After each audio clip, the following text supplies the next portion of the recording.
الحمدللہ رب العالمین والعاقبۃ للمتقین والصلاۃ والسلام علی اشرف الانبیاء وقائد المرسلین وعلی آلہ واصحابہ ومن تبعہم بإحسان الی یوم الدین اما بعد فاعوذ باللہ من الشیطان الرجیم بسم اللہ الرحمن الرحیم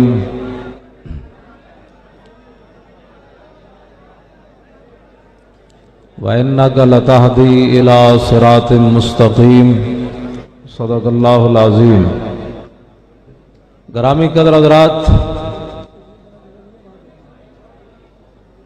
جہاں بھی آپ حضرات کو جگہ ملے تشریف رکھیں، انتظامیہ سے مت الجھیں، یہ ہمارے نظم و ضبط کا جو ہے وہ امتحان ہے، آپ حضرات ان کی بھی مجبوری ہے، جہاں بھی جس کو جگہ ملے وہ تشریف رکھے۔ گرامی قدر حضرات، قبلہ علامہ الحافظ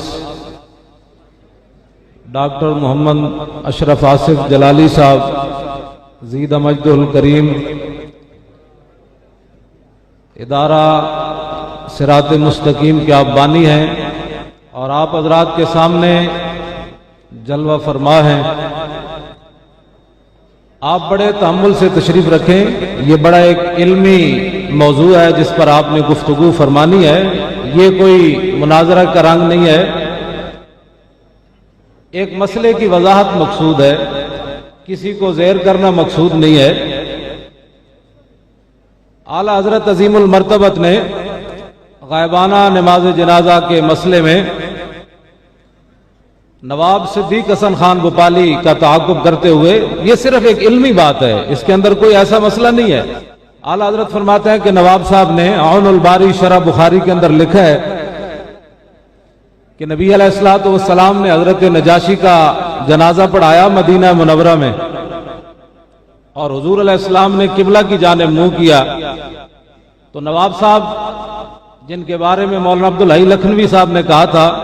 کہ العروج بالفروج، یہ اہل علم اس کا معنی اچھی طرح سمجھتے ہیں۔ اعلیٰ حضرت فرماتے ہیں کہ نواب صاحب نے یہ لکھا ہے، یہ ایک علمی بات ہے، کسی پر کوئی تنقید نہیں ہے، نہ فرقہ واریت ہے، کہ نواب صاحب نے لکھا ہے کہ حضور علیہ السلام نے قبلہ کی جانب منہ کر کے نجاشی کی نماز جنازہ پڑھائی، تو اس حدیث سے ثابت ہوتا ہے کہ اگر امام کا رخ قبلہ کی جانب ہو اور میت جو ہے وہ غیر قبلہ پڑی ہو تو نماز جنازہ ہو جاتی ہے۔ اعلیٰ حضرت فرماتے ہیں کمال ہے، آپ نے شرح بخاری لکھی ہے، آپ کو اتنا بھی نہیں پتا کہ مدینہ منورہ سے جنوب کی جانب قبلہ ہے اور حبشہ بھی جنوب کی جانب ہی ہے۔ تو آخر میں ڈاکٹر صاحب کے لیے ایک دعا کر کے اپنی تقریر کو ختم کرتا ہوں۔ یا الہی کل کے آصف کو بنا کل کے رضا، یا الہی کل کے آصف کو بنا کل کے رضا، دشمنان دین یہ نہ سمجھیں رضا جاتا رہا۔